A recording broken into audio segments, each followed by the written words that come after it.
Welcome back to my channel, or welcome if you're new. My name is Shannon, and today we're talking about the 7 most challenging things first-year students, specifically freshmen who just graduated high school, experience when they enter college. If you would like to know what challenges your students might face and how they potentially can overcome them, please join us by watching this video. And if you have any challenges that you've witnessed from your own student or from students within your life, please add them down in the comments below so we can be a resource for everyone. To give you a bit of background before I jump straight in, I worked in the college atmosphere for over 12 years. The majority of those years I spent actually living and working in the dorms. So my job was supervising RAs, so resident advisors, resident assistants. I supervised front desk staff. I supported students through movements, so if they were moving rooms, supported them in leadership opportunities, as well as challenges or documentation for policy violation, and sometimes connecting students with on-campus resources. I held this type of position at 3 different institutions: a private institution, a community college, as well as a state school in California. So I have seen tons of different students and experienced so many different things. These are the top 7 challenges I witnessed over those years students struggle with, and by hopefully sharing them with you, I'm able to help you prepare your student to overcome these. So challenge number 1 is a new schedule. Now, if your student just graduated high school, they just came out of the K through 12 experience, and besides going to school, they most likely had other responsibilities. Maybe it was working a part-time job, maybe it was doing chores at home, helping around the house, or sports and extracurricular activities. But the main thing about their schedule in K through 12 is it was very structured. They went to school from, let's say, 8 to 3. They had after school activities or a job, came home, had dinner potentially with the family, did homework, showered, went to bed. Every day was rather structured and easy for them to predict. They were able to have not only you as their parent or guardian, but also teachers, coaches, supervisors of their part-time job, be able to mentor them, but also keep them on track in those day-to-day tasks. Now, when your student comes to college, honestly, it is a true taste of freedom because for the first time, most likely in their life, they are able to fully control their own schedule. Never before have they had it where no one is waking them up to make sure they go to school. There's no one calling if they skip school. There's no one calling, truthfully, if they miss other activities they've signed up for. Your student is an adult, whether or not they're 18. Once they're at college, they are considered an adult and are responsible for getting themselves to their own activities. And this includes actually going to class, getting to class on time, waking up on time, making sure they eat, that they sleep, that they have social time, they have homework time or study time. And it is so easy for first-year students to really get caught up in almost the FOMO, the fear of missing out in the first few weeks, that they want to, they want to bond with people. They want to make friends. They don't want to miss out on potential amazing opportunities. So that has a tendency of them not taking care of themselves the way they should, of making sure that they eat correctly, making sure they get to class on time, making sure they get enough sleep.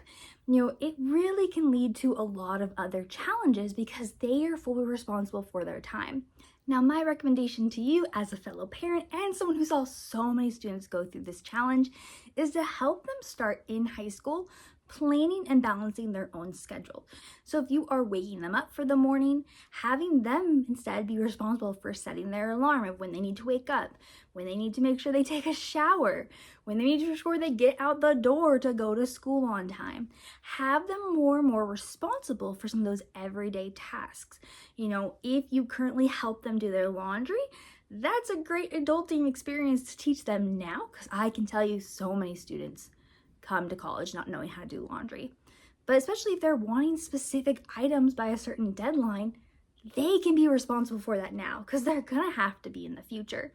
So support your student in finding out what organization system works best for them. Are they a planner type person? Do they need a calendar, whiteboard? Are they a to-do list person, whether that's a physical to-do list or a digital to-do list? Do they need alarms on their phone to keep them doing tasks and doing them on time? Whatever works. There's so many different types of organization styles, but helping your student find their time management skills before they come to college is going to help them be able to manage their time and be responsible. Also, you can have the conversation of how much it costs to not attend a class. Now, depending on the college and the expenses, your student wastes maybe, let's just say roughly $100 a day for every class that they skip. Now, that's a lot of money. It's a lot of money to pay tuition and fees and housing to be able to be on a college campus. But your student has to think like that because there's no typical like pay to go for classes, like you're paying every time you show up. Students sometimes, especially mid-semester, get into that slump and forget, hey, your family financial aid has already paid this bill. You need to get your money's worth by going to class, by showing up, by sleeping so you're able to go to class, by studying and doing your homework so you're able to succeed in the class that you paid for. So really talk with your student about the cost of going to college, but then also that organization style. That will help them be successful through this challenge. Now, challenge number 2 is all about navigating friendships. And this comes out in a different few ways. It's about navigating the friendships with friends that they had from high school, whether they went to the same college, if they stayed back home or went to a different college. It's about navigating friendships with brand new people they just met, whether they live in their dorm or they live around campus or in the same classes or activities. It's about navigating roommates. For many students, they may not have shared a room before. And so being in the dorms or an off-campus apartment, maybe the first time they've shared a living space with someone who's not an immediate family member. And so some important things to help remind them are, you do not need to be friends with everybody. That is really important. Just because somebody lives in your dorm, goes to class with you, or is your roommate does not mean you have to be friends with them. You just have to be polite and cordial with them to have a working relationship, whether that's being a colleague in class, a roommate, or a dorm mate, being respectful for common spaces. It's all about finding the right people, and that can change. The people that hung out with high school, or even the people they hang out with the first few weeks of college, may not be the people that they want to hang out with second semester, or to be the person that they want to live with off campus next semester. And that's okay. Now, this is a tough one to really support your student through, as sometimes they can't even articulate why they may no longer want to be friends with people, or why they feel pressure to be friends with people. So just do your best to be a listening ear and be supportive. Now, something I want to touch in within this section is roommates. It can be really challenging for students to see other roommate pairs in the dorms have strong bonds and relationships to where it feels like they are besties with their roommate. And especially if your student does not have that with their roommate, it can feel like they're missing out on something, whether that's when they were preparing to move in the dorm and the lack of communication before, the buying the things together to decorate the room, or why they're living together. It's really hard sometimes for our students to remember that you don't need to be besties with who you live with. You don't need to have everything in common. You just need to both be polite and respectful of one another. And at the end of the day, that's what you want. There are so many times where I would witness students moving into the dorms who were best friends from high school. They requested one another, the housing department allowed them to live together, and by the end of the year, 3/4 of them hated each other. Because being friends with somebody is 100% different than living with somebody. My college freshman roommate, I love her to death. We went through all the ups and downs our freshman year. We started off great, then we got to a point where we're both like, we don't do well living together, but we stuck it out as roommates. And now we're still great friends, but we 100% know we can't live together. Our versions of bedtime, of doing different things, of cleanliness levels, they're just different. We can be great friends and not live in the same room or the same apartment. And that's completely okay. And now we are here decades later and we're still friends. So it's important to remind your student of that. You don't always have to have your best friend in your roommate. Sometimes it's great to have other friends whose rooms you can go to outside of your own room to hang out in, to study in, and form those relationships. Now let's talk about challenge number 3, academic standards. Now, coming from high school to college, depending on their high school, College is a whole other ballgame. They're going to have classes that are easy and feel like a repeat of high school. Some of these may be standard classes that are part of general education requirements, like taking US history again, when you just had to take that junior year of high school. So you can feel like you can phone it in because you've been taking US history all through K through 12. Versus other classes that are even more academically strenuous. Your student has to figure out what is their best strategy for still doing successful in classes they feel are easy and also doing successful in classes that they feel are harder. They may have to learn a new study style. They may have to learn the hard lesson of you need to get out of your dorm room or your bedroom to study, whether that's at the library, in some of the dorm common spaces or study rooms or other areas on campus or off-campus coffee shops. They need to be putting in that time as well to do the homework and to study. This goes back to that organizational plan. They have to be organized. They're going to have multiple classes with competing deadlines, and they need to meet all of them to be successful.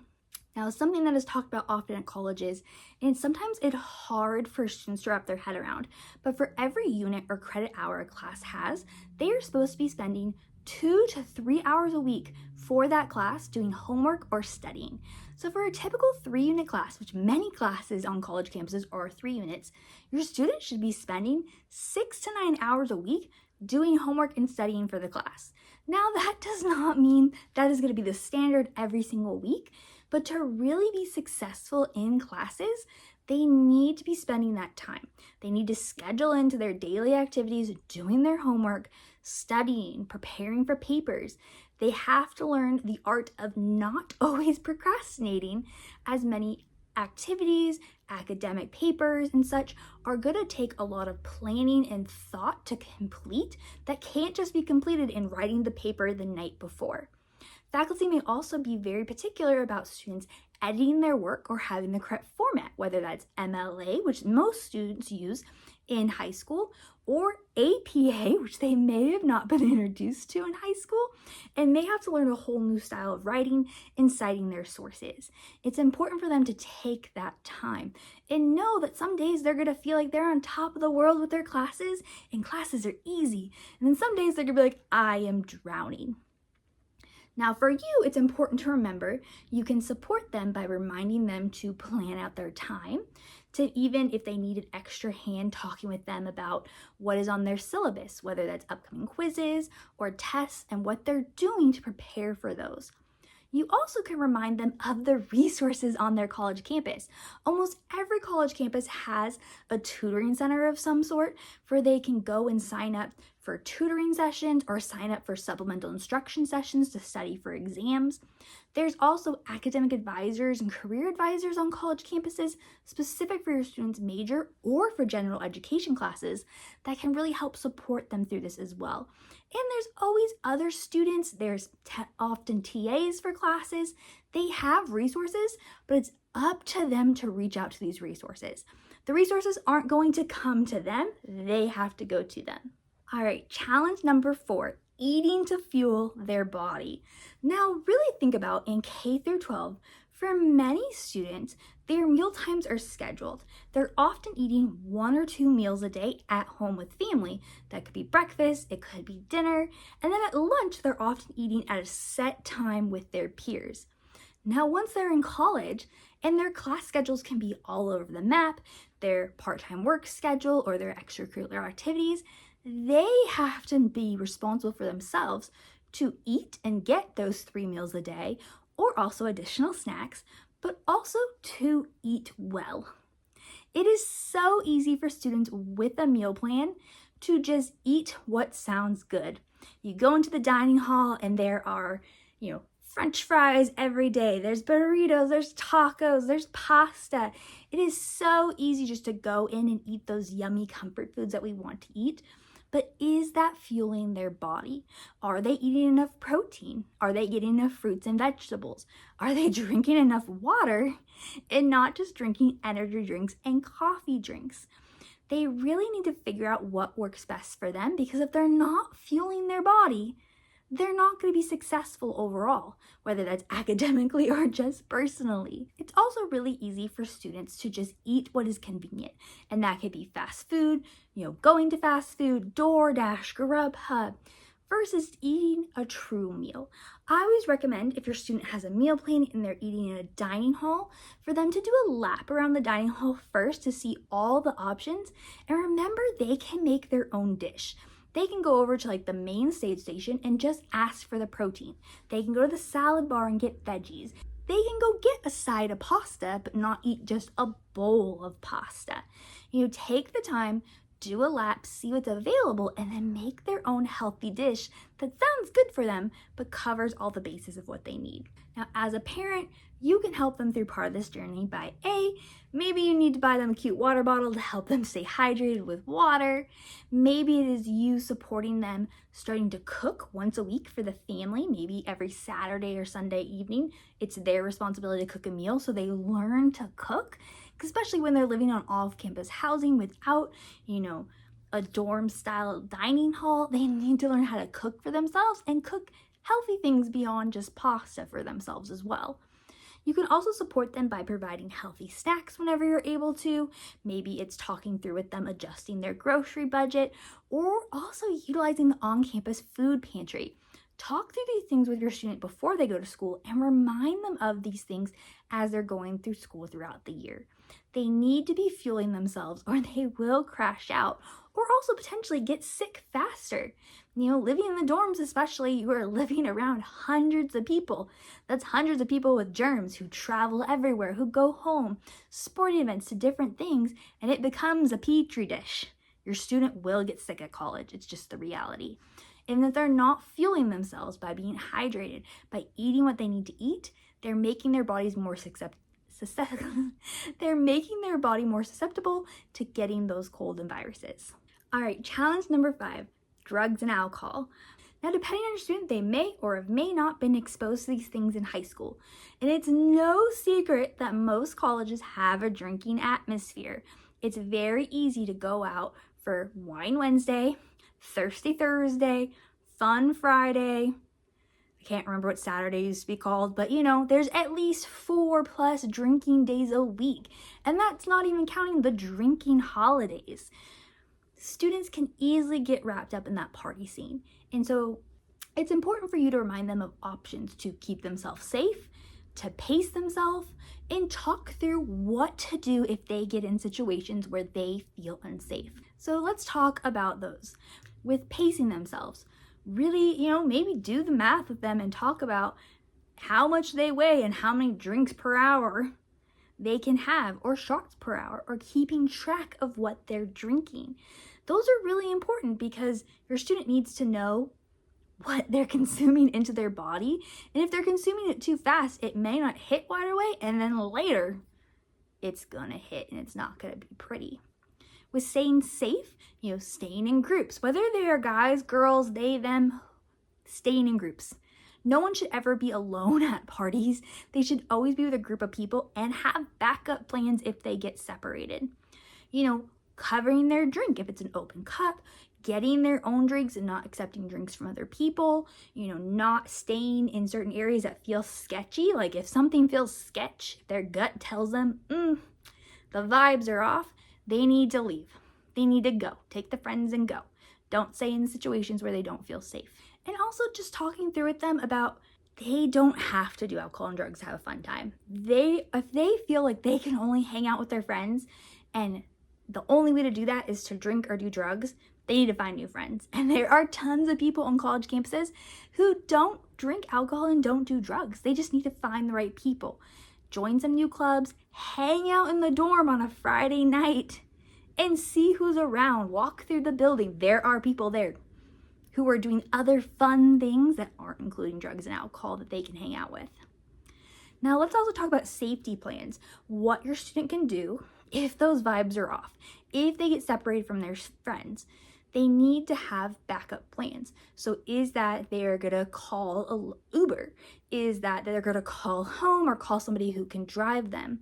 Are they, going to use the campus safety ride system? You need to have those backup plans as something for them.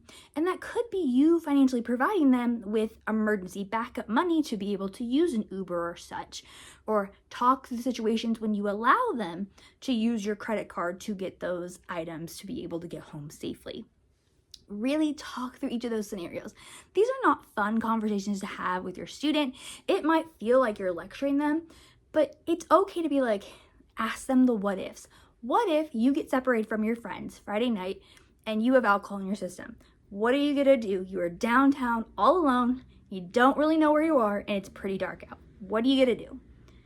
And don't accept, oh, I'm gonna find my friends, I'm gonna just call an Uber. Like, really talk it through with them, because that is the difference between your student making safe decisions and making unsafe decisions. Having a plan already in their head, a plan that you've talked through multiple times, that hopefully if they are buzzed, if they are intoxicated, they can remember in the back of their brain because you had the conversation multiple times. Challenge number 6, budgeting. Now, this is a topic that is truly near and dear to my heart because my husband helps run a clinic on one of the college campuses that we live near, and it is amazing how much students don't know about budgeting. So many times students are provided throughout their entire life, which is awesome. Go mom and dad, go support system.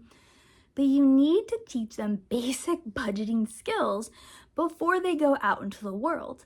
And this can include you working with your student to figure out how to make a budget, how to stick to a budget, and not just swipe their card, Apple Pay, Zelle, Venmo. It is so easy nowadays to swipe or tap a card, to just pay off of things off your phone and not think of it truly deducting from their banking account. Especially because nowadays we're not teaching students how to balance a checkbook anymore. Like, that's not a thing. These kids are probably never going to have to actually write a physical check in their life and balance their checking book. But we need to teach them with using different tools, whether it's budgeting tools, maybe it's using Excel or Google Sheets, to learn how to balance out their budget, to have everything they need to afford, and to budget for the things they want to do. So really think this through with your student. Talk to them and make a budget. This budget needs to include where they're living, whatever that cost is for rent, for living in the dorms. It needs to include food, whether that's food they're normally feeding themselves, whether that's cooking or a meal plan. Also an eating out budget. I always recommend that in the beginning of the school year, kind of pad that eating out budget because it's really easy to make friends and have all those social situations and get caught up with that in the first few weeks of school. It's just an easy way to socialize with people. They also need a budget for everyday necessities, their shampoo, their conditioner, their body wash, gas or insurance if they have a car, cell phone bills, and other necessities. There's so many things they need to budget for and really think of.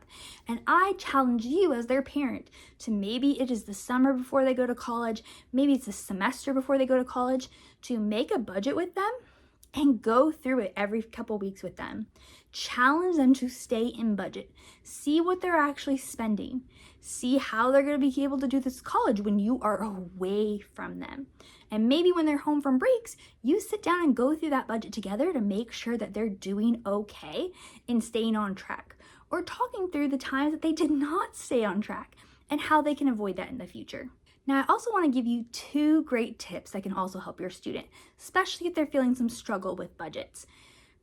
Most campuses have a basic needs office. Now, basic needs is going to be different per college, but oftentimes it includes staff that run a campus food pantry, staff that can help with affordable housing and housing challenges, and other community resources. Maybe it is applying for CalFresh in California or other food benefits, depending on if your student qualifies for. It's important for them to find out where this office is and know they can use these resources. There's amazing full-time staff and student staff who work at these offices who can help your student explore what they're eligible to use. And for most colleges, their food pantry is free to all students. There's no shame in using it. You might as well go get those pantry staples, the pasta, the soup, the cereal, and sometimes necessities like tampons or shampoo from the campus food center versus paying for them out of pocket. This is a way that can save your student money and really help them balance their budget. Additionally, many colleges are now creating financial wellness clinics. These are free clinics on college campuses where your student can go meet with a professional staff or a student paraplanner, so another student peer who does that job, and talk through their budget. Talk about what's going on. Maybe it's conversations and getting advice about credit cards, about student loans or personal loans, about buying a car, used or new, getting a loan, paying off bills. They have wealth of knowledge and tips and tricks to help your student be able to deal with different financial situations. And it's free. Your student has already paid for it by paying their tuition and fees.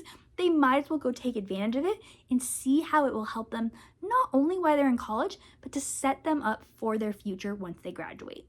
And that brings us to our last challenge, challenge number 7, roommate issues. I touched on this a bit earlier when we were talking about friendships, but it is its category of its own, because if I could tell you anything, this is one of the number one things first-year students struggle with when they are living in the dorms.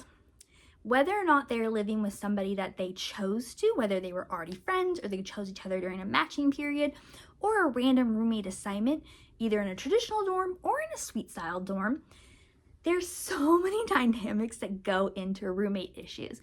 And so let's talk through those. There's the dynamic that we talked about earlier about being friends versus just cordial, respectful roommates. There are the challenges of cleanliness. Everyone has a different standard to clean. And a student's standard to clean at home with family versus on their own, where they're 100% responsible for cleaning their room, doing their dishes, doing their laundry, picking up after themselves, no one's reminding them that, can be completely different. There are the boundaries of having people into the room or into shared spaces or not. There is the borrowing with permission or without permission of each other's items. That is a big one. And there is that navigation of how to communicate. And if I can say anything in roommate situations, it's that so many issues students face come from not communicating with one another. Whether that is asking permission to have people over, to have a significant other spend the night, or to share items and use somebody's personal items.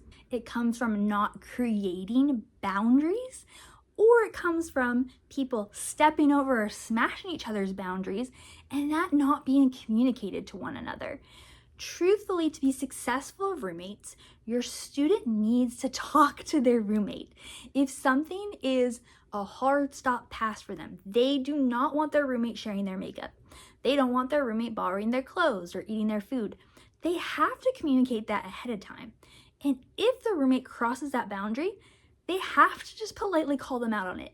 And I say this wholeheartedly. They cannot call them out via text. They need to actually talk to their roommate. I know, face-to-face communication. What am I thinking? There is no tone in text, and even if your student is trying to say it politely, it can be completely misconstrued. They need to talk to their roommate. Tell them the boundaries and tell them when they cross the boundaries. And oftentimes it's like, hey, if you're going to use my curling iron, can you please ask me first because I might need to use it. Hey, please don't borrow my jacket. It's the only one I have, and I really prefer for me to be able to wear it when it's cold outside versus someone else. Or hey, you having your boyfriend or girlfriend partner spend the night 5 nights a week is really inconvenient for me because I can't sleep and feel like a guest in my own room. Your student has to be able to empower themselves to speak up. Now, if your student is struggling with this, go talk to their RA. They need to go talk to their RA. Their RA can give them tips and tricks on how to have those conversations, because this is something that RAs are trained on.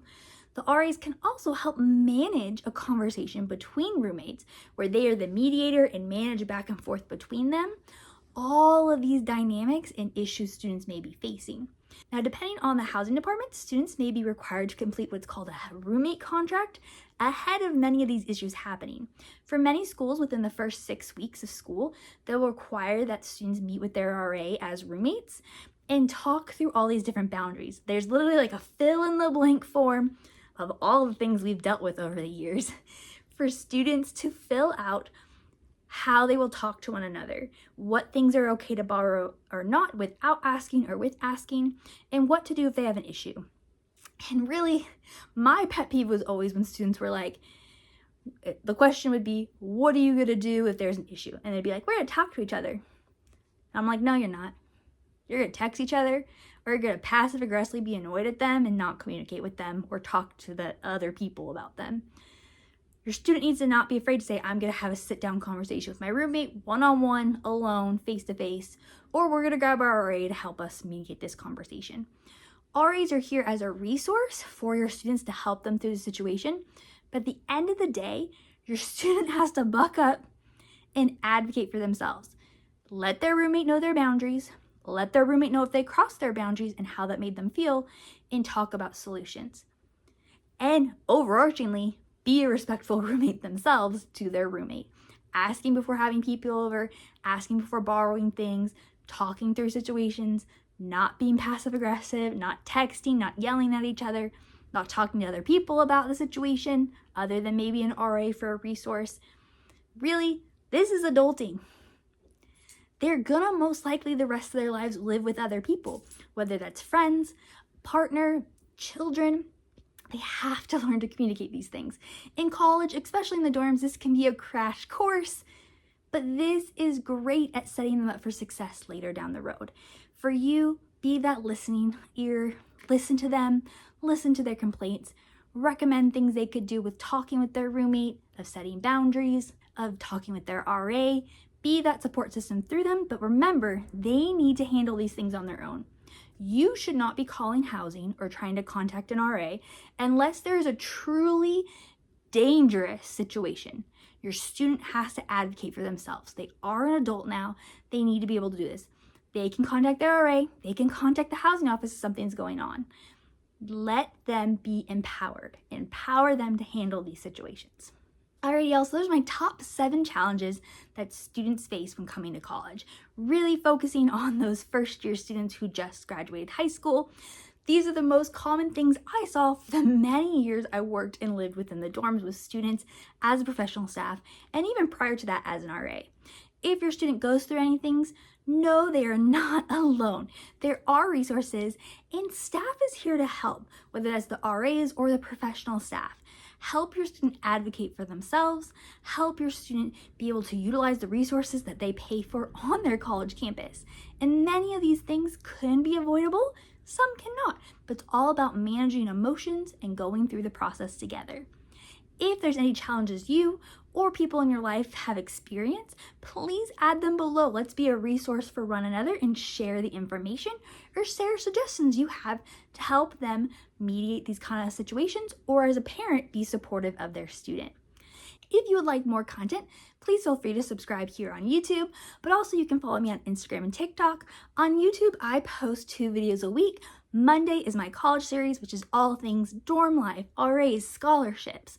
And on Fridays, I post things that are more personal of my life, raising 2 young littles. My kids are 7 and 2, so it's fun to be able to share parenting tips and tricks with everyone and get information from you all. If you want daily content, feel free to still follow me here on YouTube as I post shorts every single day, as well as on Instagram and TikTok. You can find them down below in the description box.